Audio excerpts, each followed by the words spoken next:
Hello and welcome to Rifftalk, live from XLX Studios. I'm Edward T. Riffman, and here with me today is my host. He's back from his family emergency. All's well, and we're gonna keep rocking it out here today. All right. So pretty much tonight's the Halloween special. We've got a very special guest with us tonight, and we've got a new video to show you. Absolutely. We're gonna discuss our new record coming out, hopefully in the beginning of the year. We're gonna pretty much have some real fun shit to talk about. But mostly we're going to talk about Halloween stuff. Why? Because it's fucking, what, 2 days before Halloween? Yeah, really. Halloween, I mean, come on. Yeah, you gotta love Halloween. I'm going to over my drink. Therefore, all these green lights and... Yeah, you know, actually, we're on the set of the music video, in case you didn't get the feel from the green video. Alright, so horror films. Well, there hasn't been a lot of good ones, I'll be honest, recently. They've all turned into with Final Destination 17 coming out. I know, in fairness, though, that's not new, because in some really bizarre way, like, it goes all the way back to, like, what, there was 12 Friday the 13th? Actually, no, there was 13, including the remake. Yeah. And then there's, like, about 9 fucking Nightmare on Elm Streets, including the remakes. And then there was, like, 10... Six Halloween... Oh, no, it's like 10 if you count all the 10, 12 Halloween films. If you count all the remakes. Yeah. So it's cool, but I don't know. It just feels like they don't do the slasher genre right anymore. Yeah, pretty much. Yeah. So. Yeah, but no, really though. Yeah, it's an interesting topic that I always like to rant about.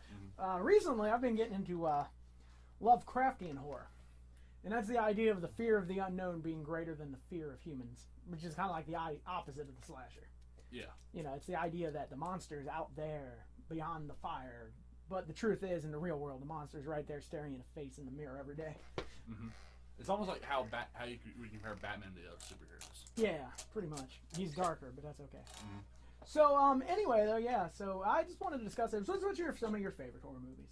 Like, all time. It doesn't have to necessarily be recently, because like I said, honestly, other than, like, Trick or Treat, which the more I'm thinking about, already might be 8 years old, so it's not new by any means. Texas Chainsaw Massacre and the Halloween films. Did you ever see the Texas Chainsaw Mascara with the female transvestite like fucking Leatherface? No, I heard about it though. Who did it have in it? Was it Mark Wahlberg? Might be Mark Wahlberg. Might have Mark Wahlberg on it. Huh.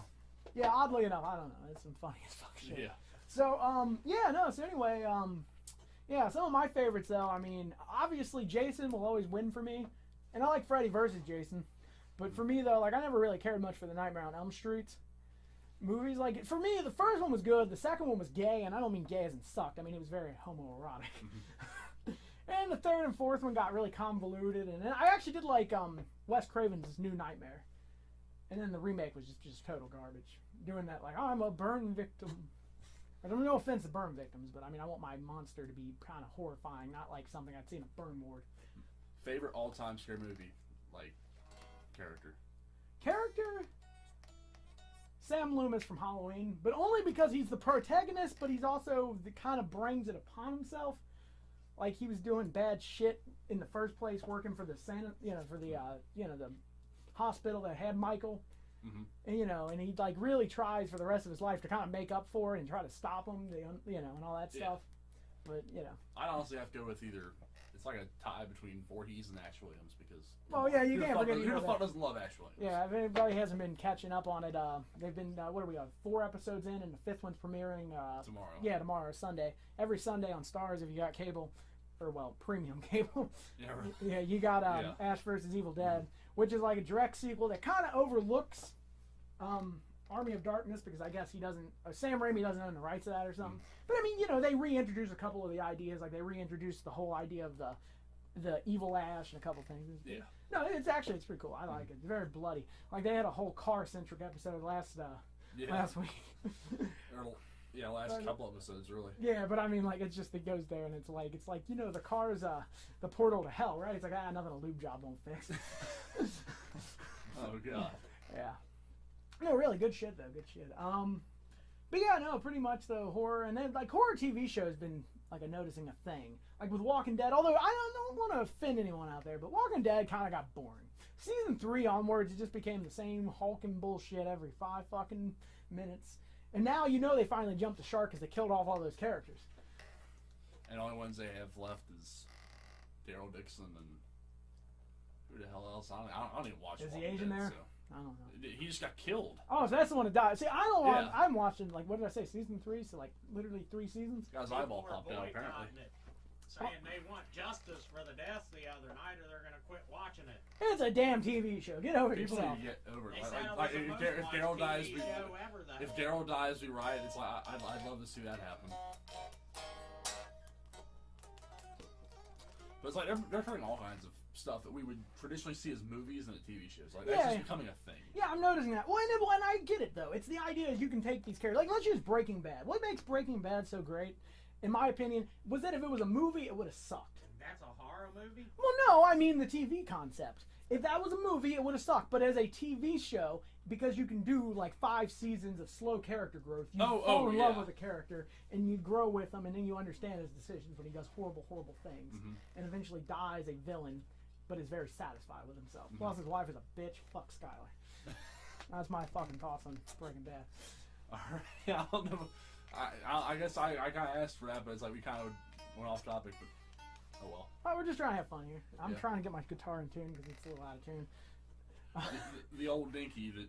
Yeah. The subject of the last Rifftalk. Yeah, I was telling everybody. Of it. Yeah, like how I actually bought it. Actually, here, I'm gonna give you guys a nice view. It's kind of probably hard to see because of the lighting, but it's a pretty good little fucking guitar. Like it's got that little chip out of it that I can't really see right now. But the fact that it had a chip out of it, and it was almost $100 off. I mean, you can't really. Yeah. I mean, yeah, I mean, I can't complain. I don't like the way the Guitar Center does their shit much anymore. But at least it's a good guitar. Yeah, it's a decent guitar. Well, no, in anything, I'm not giving the credit to that to Guitar Center. I'm giving the credit to Jackson, who is owned by Fender. They're not ashamed to make shit in Mexico and China. They are not. They don't do this, oh, we're only made in America and we're going to make you pay for it.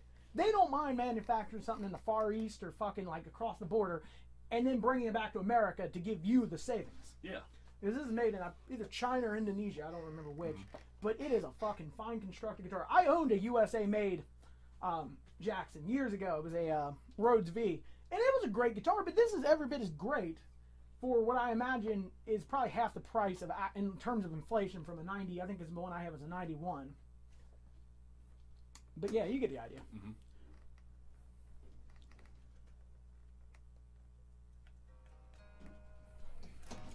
Alrighty. Okay. To anyone out there watching, I don't know. Can you play some? Oh God. Well, actually, I'm not plugged. I don't think I'm plugged in anymore. You're not. Yeah, this is like I'm pretty sure we got both our mics on now. But although they could probably hear it a little bit. I mean. Yeah. I mean, if there's anything you want to play, it's going to be somewhat acoustic, guys. All right.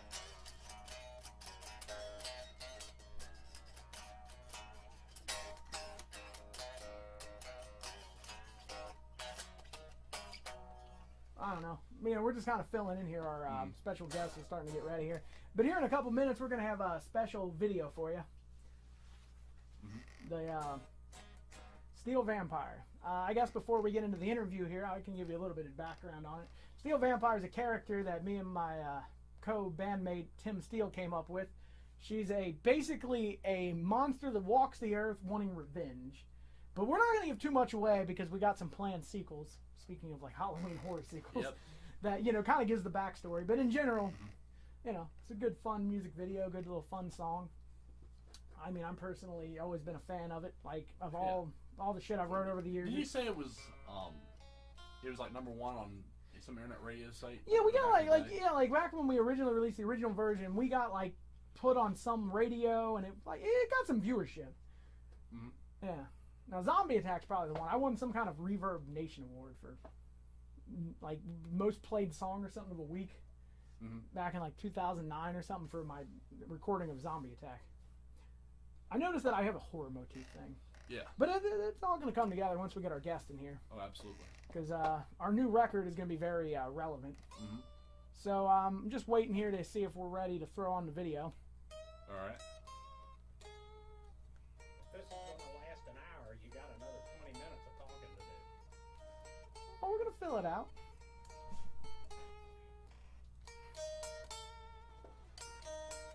Why don't you do the news?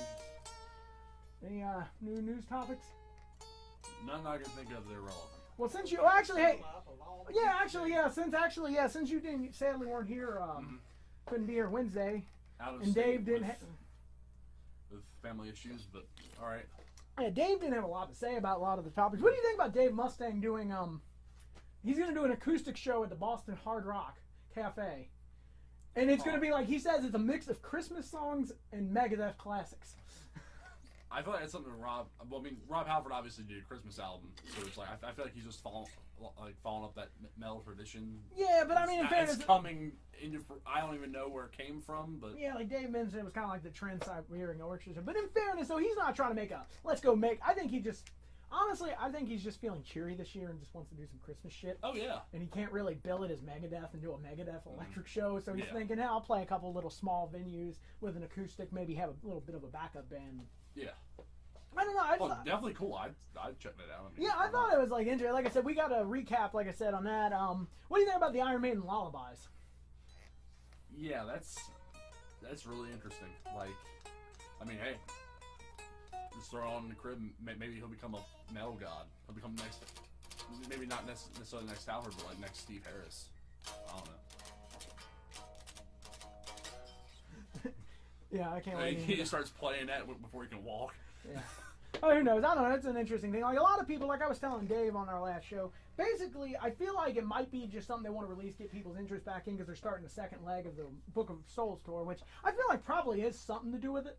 All honesty, they probably are trying to get some because it has been a little bit. Yeah. But at the same time, I'm interested. Like you've heard the Iron Maiden piano tribute, right? Yeah. Yeah, I mean it's epic as shit. So I can only imagine with a lullaby, and actually that Iron Maiden themselves are doing this one and actually adding their adding their touch to it. Well, yeah. So I can't wait to hear that. I'm trying to think what else we talked about. Really, what's your thoughts on Brian Johnson? Maybe not the Brian Johnson. We kind of determined that he's probably not coming back.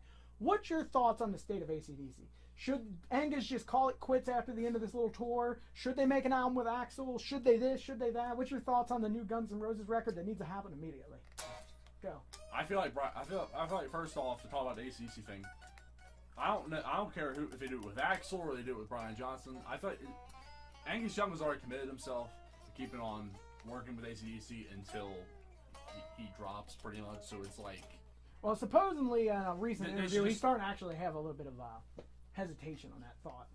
Really? Yeah, he's starting to actually question maybe it is just because he doesn't really know what to do. He knows the Axl thing. Like Axl apparently did say he doesn't mind touring as long as he'll work around Guns N' Roses' thing. Yeah.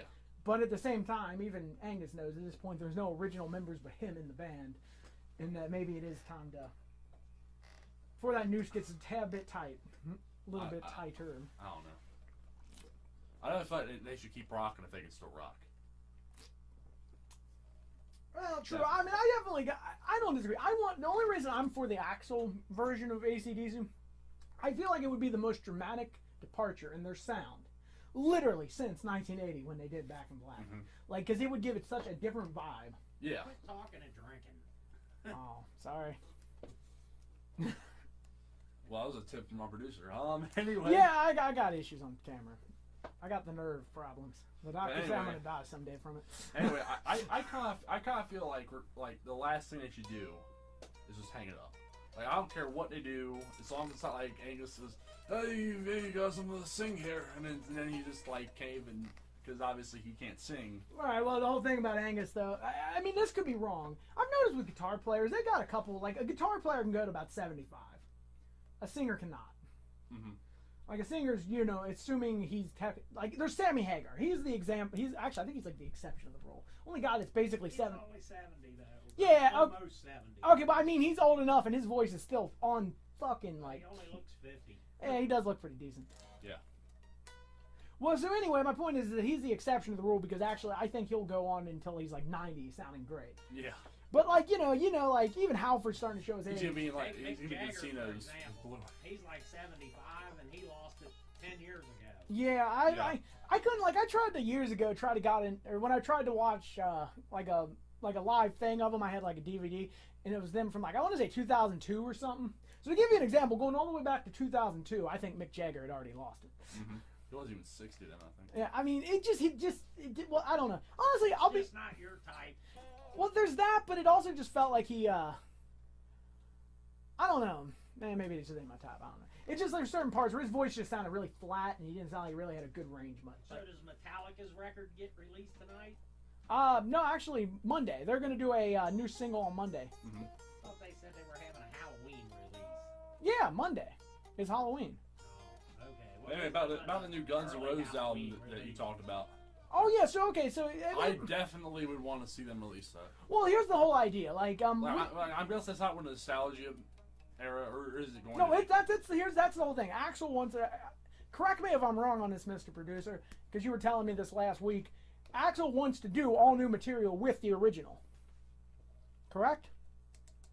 Or he like wants to start from scratch and kind of scrap all the extra stuff he like from the I'm not sure if that's what he wants to do or not. That's what I said I'd like to see him do. Oh, okay. Well, I couldn't remember how you phrased it because, like, supposedly at one point or another, during the recording sessions of Chinese Democracy, he recorded so much shit that he had left over like 2 records worth of material that was at drop, drop to the cutting room floor. And he said he has enough for 2 more albums, and I'm wondering when's he going to pull that out of his hat. But so here's my thought process, like you said, like, because with Slash, they're all so fucking proficient with writing records. Mm-hmm. Like, you think we're gonna get one? In case of this, Andy, do you want one? What I want, Appetite Era lineup album. I think it'd be interesting, but How are you gonna get an Appetite Era lineup? oh, you're right. Stradlin isn't a part of it, isn't it? Or is it? I'm just saying, it's 2016. Yeah, it's time to move on, Andy. They're all different.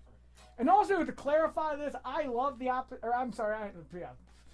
love the fucking Chinese Democracy era. It's a little weird, it's a little different, but I like the direction they went in with a lot of that. All my musicianship. Solos overlap the top of solo. Fuck yeah! Let me put it this way: if I had, like, my solo record that I will someday actually successfully pull off is going to be nothing but overlapping solos. I'll tell you right now, the Appetite stuff, I think I like more of Axl's slow, lovey songs more than the faster songs. Yeah, I don't know. What's the song where he's talking about bending a chick over, pulling her panties down to the ground, and fucking her? What song is that? Oh. Prostitute? No, Anything Goes Tonight. Oh, I'm going to Appetite. Yeah, I Yeah, know. That's what I Appetite. was talking about. Mm-hmm. Oh, but you mean like shit like This I Love and Yeah, that shit showed Axl more than anything. Well, yeah, Oh, he does have. Record. Yeah, he does have a great range. I'm sorry. I don't know. I kind of like, actually, between me, if I was to choose between the two, I do love Appetite all the way through. Used to have discussions with an old Well, that's one of the Co-worker over records this. I can listen to all the way through. But I am such more a fan of fucking. I don't necessarily. I don't. Oh, okay. Or, Well, I was just gonna say I'm a far bigger fan of the what's the second one? Use Your Illusions 1 and 2. In fact, we did a thing because it's now like 25 years old, and it's like honestly, I feel like all the way through that's it gets highs or higher than it's like, you know what I mean? When it fails on certain songs, it's lower than Appetite, but when it hits, it's 10 times Appetite. Like. Yeah, a lot of people hate that record. Perfect Crime, I and Don't I Damn kinda Me. feel like- That's all I'm gonna say. Perfect Crime and Don't Damn Me. Those 2 songs alone Honestly. one up almost all of Appetite for Destruction. I feel Every like time I see a review, those are the 2 hated songs. interesting, but it's like I kind of feel like if you match the best stuff from both albums, I think it's a tinge better than Appetite. yeah. There's a what's that called? Just Use Your Illusion regular. It's like the best of. It's 11 tracks of the full 30. Yeah. I think Best of Guns N' Roses. or is that what it is? I'm pretty sure you. The silver record Yeah, maybe that is what I'm thinking of. called the best of Guns N' Roses. Yeah, I did. No, I'm pretty sure that they had I'm pretty sure they had a version of Appetite. Use Your Illusions. They combined. The Well, best of the two. no. It was the copy of Use Your Illusions with the best Because songs from both. Because I remember like one of my friends saying that they actually owned. I think they owned both. That was Like actually 1 and pretty 2, good. and then like the collection. Is that what of that the was? Compilation, yeah. Oh, well, maybe that was I don't know. videos, because actually that sounds familiar. Maybe that was a compilation, because there was like 30 music videos for 30 songs. No, they actually did a Use Your Illusion video called Use Your Illusions that had them playing live. Oh, or maybe that, I don't know, maybe that was what I'm thinking. Point of it is, I'm with him. You take the best tracks of both those into one, it's better than Appetite. That's all. But I'm like What do you seriously, think greatest it's like hits the records in general? bottom line. saying. I don't care like who's in Guns N' Roses when they're doing this and what they're doing. I would like to hear a new record because it's like I kind of feel like it could rock. Yeah, there's definitely still something there. Yeah. And it ain't just nostalgia. Mm-hmm. But what do you think of greatest hits records in general? Oh, they're okay. I mean, if I already own all the records. They're a good way to, like, for someone if you don't really know about the band, like, to get into them. Yeah, I'm not gonna dig deeper from there. I mean, anybody that knows me, I don't tend to like any of the hits at all from any bands. I'm far more of a B-sider kind of guy. Now, Yeah, I'm about, like, even with that. well, like, you know what I mean? Like, here's the point. Like, with Guns N' Roses example, I can't stand Sweet Child of Mine and like, November Rain. Well, I loved them when I was a kid. Well, I mean, yeah, I mean, like, the first couple times, you're like, oh, that's like you were saying. It's a Play it over and over. And that's what does it for me. So, like, the best of, like Andy said, if it's like, oh, I want you to, I want to get into said Guns N' Roses, if for whatever possible reason you've never heard anything but, like, Welcome to the Jungle. Yeah, it's a great way. Get the best of, get you a general idea. Mm-hmm. But at the end of the day, for me personally, I'm not really a fan of, like, buying. If I had a choice, I'd rather buy one good recommended record than the best. Dio record at Walmart. You believe that? Oh, it's actually up there? Well, it's not a new Dio record. The best of, yeah. The they decade of actually Dio. had it in their $5 pile. Oh, it's probably the very beast of Dio. But to be fair, they're kind of doing that to every album that's not new. Yeah, but Walmart usually doesn't have them. Yeah, they don't have a lot of rock. Yeah, I've noticed that. Now, Meatloaf, he took a record deal with them. His new record he's got out by Walmart Industries. Oh, yeah? Yeah, I'm a big Meatloaf fan. Well, they're Nothing wrong going with to that. push that the hell and back like they did Black Ice. And, Oh, yeah, let me tell you about Black Ice. Let me tell you about Black Ice and Sonic Boom. Or wait, what was that the record? Wait, Sound Boom's Kiss, but I think that was also done mainly through Walmart. Okay, that's what I'm thinking. Those two records suck. At Walmart, you're gonna have a hit record whether you're any good or not. Oh That's yeah, probably true. true. It's like if you're a Put you in name at everybody's all house. and you put it through Walmart, you're gonna sell. They know how to make you believe you need it. Yeah. Okay, trying to play Transylvania by her name. Anyway, Bits. yeah, kind of fits the nice theme. Yeah, but no, anyway, so okay, what other topics did we discuss Oh, last God, week when you weren't here? Let me think. You watched the episode, I'm hoping, so you might have a better. I saw like large bits and pieces of it. probably the two-thirds. I'm trying to think like things like that Dave wasn't really as familiar with. Because there were some pretty damn good ones, honestly. I remember reading the script. I mean, there was a thing that I had about Steve Harris. Oh, yeah, about what's pay your- for play. Yeah, what's up with what's your thoughts of that one? Because honestly, I can't imagine any band doing that. Do you really? Do do big name acts really do that? Because that's a dick move. Any big band that says, "Hey, if you want to open for me, here's what you have to pay." That's a dick move. That's saying like I'm considered. I'm more concerned with how much money I'm gonna make off of like having you open for me than actually like supporting these other groups. Obviously, the give and take on that is like you don't let acts open for you that you don't think fit the show or whatever. Right, exactly. If you don't think they're worthy of your bill, don't put them on your bill. Yeah, really. Like, you know but what I if mean? they do, don't make them pay. Just put them up there. Right, no, exactly. I agree with that one. Full fucking haste. Mm-hmm. But let's see here. What else was on that docket? There was a bunch of good news. There was something about Sebastian Bach. Oh yeah. So I guess he tours with his mom, yeah, or something like that. And you know, because you're aware, he plays mostly smaller venues. Mm-hmm. Like, you know what I mean? Obviously, I just seen him. yeah. He puts on a hell of a show. I can't believe he only draws like 30 people. Oh, that's lame. I kind of wish I'd see him. I mean, I've heard he puts on good shows. I So. seen Dio back in 2003 at Annie's in Cincinnati, That's kind of. and And then like, there was like 18 people there. That was it. Dark Then I Days. seen him again when he reunited with Sabbath is heaven and hell. Mhm. and Yeah. they sold the damn place out. Yeah, that's a damn shame. Yep. It's a tragedy to the world, if It you will. goes to show what a name means. Oh yeah. The So brand is we were more still important than we were the still actual music. delving from the dark days of the '90s, where it's like if you weren't trying to act like you were from Seattle, you would be kicked aside like Yeah. Dale Donuts, whatever. Well, I mean, that's the whole thing. Like, I could rant about, like, kind of like last week with we were actually, this was something we talked about since we were talking about the guitar and shit. How corporate the world sadly is, and how our favorite things are oftentimes controlled by the corporate side of it, is in music. and it's probably devastating more to somebody who's old, a little bit older than me, to give you an example. Let's say you grew up and you loved 80s hair metal, or just metal in general from the 80s. Yeah. You liked rock music. And then, you know, the year turns 1990, 1991, and you're still over here with your long hair and fucking sunglasses pounding your fucking devil horns. And then the radio companies and the record companies and all these people are like, nope, we're changing this direction to make more money. It's kind of a kick in the nuts. Yeah, the record company. I kind of feel like rock in general has gone in the same direction since that time, with like the exception of new metal, which, dear God, never come back again. Yeah, let's not get into new metal. Yeah, really. Yeah, well, that's what it's all about. Yeah, it is all about money. Yep.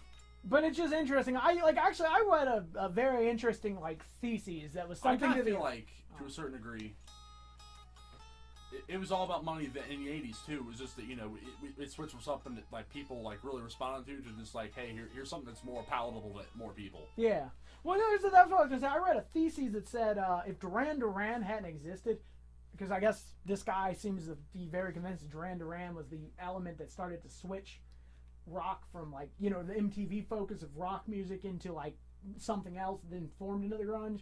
I have to go cite the sources specifically, but he said that if it wasn't for Duran Duran, basically heavy metal would have reigned for another decade. I'm just saying. I can kind of see that, but to be fair, it's almost like, I don't know how New Wave dealt. And I was there the day MTV launched, and you know what they played on MTV? You know what their first videos were? I don't know. What was it in 1980? You had like Boston. You had Judas Priest, Black Sabbath. Yeah, that sounds badass. I mean, that's all they were, and they refused to change their format to anything else. And then Duran Duran come along, and they were early 80s, right after the MTV launch. They were the reason for the explosion of videos. Oh, well, because of the way they looked. They looked the part for video. Right, they were weird. Videos they played before were just a band standing on stage playing from their live show with the song dubbed over it. Yeah, I got you. And then when they come out with this visual thing, MTV said, hey, we can run this. And it was all about the metal bands in the beginning. Right, that's when you get your Motley Crues who did giant-ass explosive videos and stuff. And I got. And then they decided to let rap into the picture. And now MTV won't let go of that because it was such a cash cow. And they really say that metal does not do good on these channels. When they play it late at night because that's the only time they get viewers. Yeah, that might be true. I was just saying, but I read a thing, though, that if Duran Duran hadn't existed, the shift would have never happened in the first place, and metal literally would have reigned until, like, early 2000s. Well, it turned into the Seattle scene, rock did. Yeah, I don't know what happened to those heroin addicts. Sadly, it's like we have to accept we come from a place where all this shit's pushed. Yeah, musically. Like other places in the world, it's like it's more popular, like public opinion than really like executives saying, oh, this is what's popular, this is what's cool. You know, and that's why rock and metal does so much better in South America, so much better over in Europe, so much better in it's not as pushed far to what's going to make them money. It's pushed that says, hey, this guy wants to hear this, so we'll push that. Yeah. Push a plug here. And down in Corbin, Kentucky, I don't even know six that. bands of that era playing. One big night down there in Corbin. It's like December 18th. You got Jack Russell's Great White. You got the Blobby Blotzer Rat. Fuck this. You got Lee Ford. You've heard our thoughts. You got Firehouse. And you got Trickster all playing. So it's a big ass 80s rock and metal reunion there. I'm personally gonna get my ticket. Oh, that's cool. You know, you say Corbin, and all of a sudden my brain goes blank. Where the fuck's Corbin? It's about 30 miles from Tennessee. God. It's straight shot down 75. But I mean... Yeah, it's down 75. It's like exit 130 or something like that. Yeah, in case you're listening in from around here. No, exit 25. Exit 25, 29, that general vicinity. I like how these two are going on like I have no idea what the fuck they're talking about. Like, all right, well, anyway, that's fine. It's about 10 miles from London, Kentucky, which is supposedly the metal capital of the world today. Go figure. About 8,000 people live down there. There's just 8,000 really hardcore rock and roll fans. You want to get to London, Kentucky, that's where it's happening. Yeah, I've been told that off and on my entire life, so yeah, that's possibly true. Well, anyway, but yeah, to bring the point to it though is that I feel like, and it goes over to the thing, like going back to the Guitar Center and this guitar thing, I feel like, what's your thoughts of the idea, like the whole like give me a fucking warranty, like rephrase this. You won't take $20 off, so it's more affordable to help me out as the player. But when it comes to pushing your warranty down your throat, you'll take $35 off, as long as I get the warranty, like. I'm not going to blame that guy. I'm going to blame it's Guitar like Center policy. Yeah, it's like Dave was saying. Actually, like when they're pushing, maybe not even that. Like Sam Ash policy. Like I don't know how they do it. I've never. The only time I've ever been in Sam Ash is when my dad's up there and he's buying like new sticks or cymbals or whatever. But like, I feel like they really aren't living up to the reputation of being for the players. Right. No, I mean, if they're essentially just focusing on ways selling ways for them to make money, like selling warranties. If it's like, if it was the other way, like honestly, they should be trying to get commission off the guitars. Right. I'd have nothing wrong with the idea. It's time for the video premiere. Alrighty, hear that, everybody? Yay! Clap! No, seriously. So we're gonna give you a quick here. We're gonna turn off cam one and the audio here, and we're gonna get all set up. So give us about maybe 1 minute here, and we'll be right back for your viewing pleasure. All right.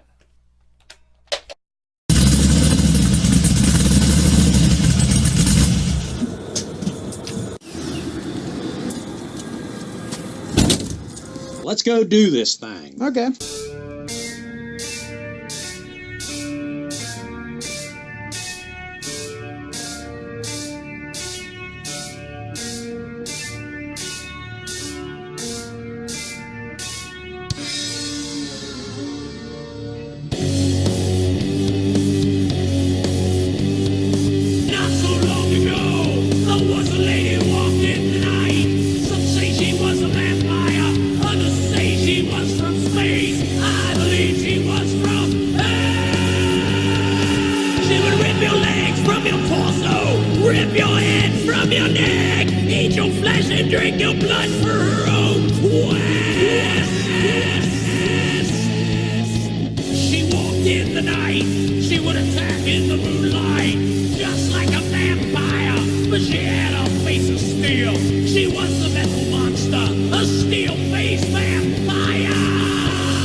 Face of evil. She is the metal monster, a steel vampire.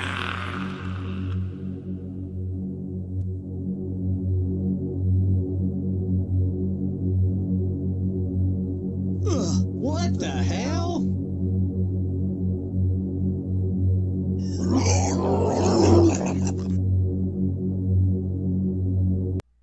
Take it.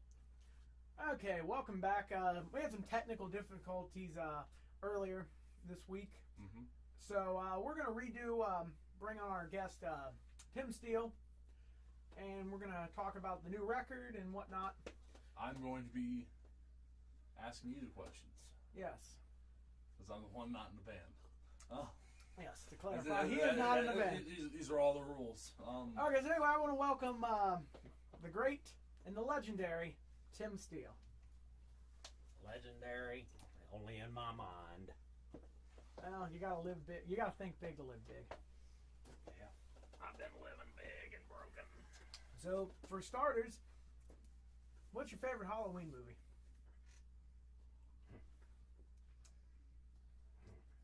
I had to think about that. There's a lot of them. Thinking maybe Halloween. Yeah, I like For the Halloween. Yeah, John Carpenter. Because I'm Boston. Boston much? Yeah, no, John Carpenter's great, and yeah. All right, I mean, just yeah. Mhm. So anyway, but yeah, so take it away, Andy. So, okay. I noticed from the Steel Vampire video, it's like a lot of, I keep on thinking about this with music videos. It's like you have the track laid down, and it's just like lip syncing. Was that at all like present in the? Or was it like was that present in the music video, or was that just like? No, we played it. We played to it. It was kind of a lip sync deal. Right. I mean, we actually played the song through as a whole. But yeah. Okay. Yeah, I mean, there's only so much you can do to get specific shots. Like, like a lot of it's like, especially on close-ups and stuff, it's just one of us there, just so we can get the most clear, But I mean, it's done just like any other Hollywood video, except ours was on a very cheap budget. In fact, myself, I like those old '80s video where they weren't even there at the same time, and you can see where they like the drummer will be over here, and then they'll just edit around them. Yeah, well, think about it. These new videos that artists do today, they ain't even singing the same song to the video. They're somewhere out. He'll be into a scream or something. Especially, you notice that on Sebastian Bach videos. He'll be in like the scream, and it'll be a different. There'll be words singing in front of him when he's in a scream. Yeah, I've seen that. Also, they didn't even take the time to lip sync. Plus, I don't like all these new CGI music videos.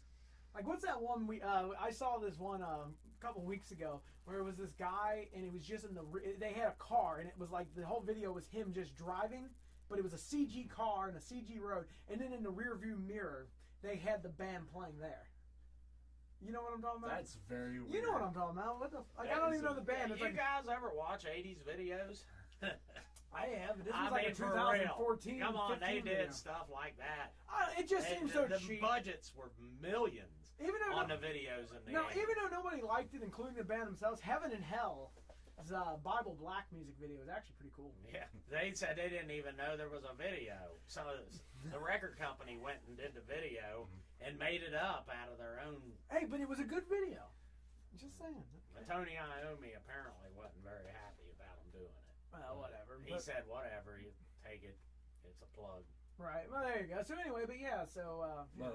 But yeah, we did our best on that. I mean, it was low budgets, but we really did try our best. I mean, I feel like we captured the essence of the original, because you'll notice there's certain parts that they're using footage that were from almost a decade, if not, well, the years. original nobody ever seen. So yeah, there's just we wanted to kind of capture something new, but show off what the old, but also incorporate it into something. Oh yeah. I mean, it's kind of cheesy, but that's the idea. Yeah, you don't take it to heart. It's just a little bit of fun, but a badass song that we wrote, years ago. Yeah, one of the first. And coming up sometime here in the first quarter of 2017, Industrial Steel and the Roots of Metal, brand new record. 6 tracks. Yeah, it's 6 full tracks, and it's kind of a concept album about heavy metal, how the Roots up till today. It'll make sense if you listen to the record from beginning to end. If not, a lot of people won't probably have any sense. Steel Vampire is the only one that kind of goes. It just shows kind of like a horror root in it, is what that video or that song because like the 80s represents. Horror, yeah, because I always felt like the 1980s horror films went side by side with the heavy metal movement. Like everything from like Hellraiser with Motorhead and fucking Alice Cooper with Friday the 13th. And also the Steel Vampire is a character which, if we make it long enough and we get enough records out, I can't see it. It's gonna tell a whole story about this particular female vampire that's been an accidental mistake. Yeah. No, it's good shit. And her getting her revenge, and her death, and her origins. So if you stay tuned and follow it, I think a lot of horror buffs will really get into it. Yeah, really learn to appreciate it. It's got, like, we started out, I mean, kind of... It may not be your traditional pop song, as everybody likes to call it today, that everybody loves. It's probably a special taste, but... Or a special taste. Give it a try. Yeah. Give it a try. Yeah. And see, I mean, if you don't like it, that's all right. If you do, that's great. Man, we really changed that logo over the years. That slogan over the years. Well, that wasn't the slogan I was going for with that. I know. That's another song. I was just joking. That's probably another record. Yeah. Well, anyway, but yeah, we put our hearts into that, so I really hope you guys enjoy it. I mean, like he said, don't take it serious. It's low budget. We were just trying to have fun. As soon as we get that daggone record out that we've been trying for the since 2014, 2011 actually. Yeah, we've been trying to get this record done, and just a lot of things happening. I've been sick and ill, back surgeries, and we're finally getting to the point where we're almost finished with it. Hopefully we can top it off, finish her up here by the end of the year, get a release date for you guys, and hopefully we'll see you out there in the bars this summer. Yep. Anything else you want to ask me? Because I'm a very hiding person. But I was thinking maybe I was thinking like, what other singles are you planning to release for this album? We hope Industrial Steel. Hopefully that's going to have a video to it too. Yeah. Hopefully Christmas, I'd like to put that Yeah, out. we're actually thinking, if we're going to do that, we definitely want that ready to roll by. And now that's a fast-paced song that I think, when it was released a while back ago, did really well with a certain group of people. But I hope it goes really well with everybody that sees it, because I put my heart and soul into Industrial Steel. I think it's actually, in this band, the first song I ever wrote. Yeah. At least for the band, yeah. Yeah. I was going to say, I'm pretty sure that's where it all pretty much started. I mean, it's interesting, like, as a musician myself, going on almost a decade now, it does start to kind of feel like I started with that, and I've wrote a lot of shit since, but it still stays true in my heart. Like, it's something I enjoy. Like, a lot of stuff I've wrote, I'm kind of just over it, but in the other sense, I've done it always goes back to Industrial Steel. I think it can catch the people from an older generation. No, it can catch the people that are just into kind of rock and roll to heavy metal, all the way up to the thrash metal crowd, and maybe some death metal people can get into it. Yeah, I mean, it is like definitely straight up some old school speed metal, thrash. It's got a lot of elements. It's heavy. It's not fast. Complicated. It's just heavy. fast. Yeah. In fact, yeah. And it says it all what we're about. And I want to add in that in terms of videos we want to do, if we can get a good release date that's like, hopefully by February, we want to do a final music video afterwards for Digital Age. Yeah, the Digital Age. That would be the other. Since he asked that, that's the other two we'd like to do. But there will definitely more than likely be an Industrial Steel music video. Yeah, definitely. That one will be. But I can't give you a promise on the date. As soon as the song's finished, and we get time to get in the studio and record that video, we'll have it out there to you. And I think all of you, I think it may be a wider vast of people will like that. Probably better than the Steel Vampire. Yeah, because for some reason, like, the Steel Vampire is, I don't know, it's hard to explain. It's more of a story than it is a song. It's not meant to go out and boogie down to. We've had a few comments saying they love it, but there ain't no chorus. But there is a chorus. It's just not a traditional chorus. It's not traditional. Like, it's not a repeat it's not a wordy chorus. But it's kind of like old school classical chorus, where it does exist in a structure, but it's not what most people would think of as a chorus. People, it's changed. Growing up in the 80s metal scene, people have changed in general. Yeah, the world's a different But place. I'm still doing what I want, what I feel that I can create. And if people want to come along for the ride, they're more than welcome. If not, that's fine too. Yeah, it's all about having fun. Yep, definitely a great attitude to have, and that I'd say about does it with my questions. So. Well, I'm going to get out of here and let them top off the end of their show here for the Halloween special. Yep. So I'll see y'all later. Good day. Oh yeah. Oh yeah. Hulk Hogan. I'll see you in the studio sometime, there, Riff. Yeah, one day we'll get it all finished. Anyway, that's pretty much going to conclude our interview and our special. Hope you had fun. But I'm sorry about the technical difficulties and everything. But we're finally It got a little bit postponed. But yeah, that's post-election day. We're doing a Halloween special. Go figure. Hey, Halloween lives in my heart all the time. And if they can start Christmas fucking like 2-3 months early, then we can start Halloween late. It's all fun. Yep. Anyway, this has been Rifftalk. I'm Edward T. Riffman. And I'm Brian Damage. And We are signing off. yep, have a Merry Not Christmas.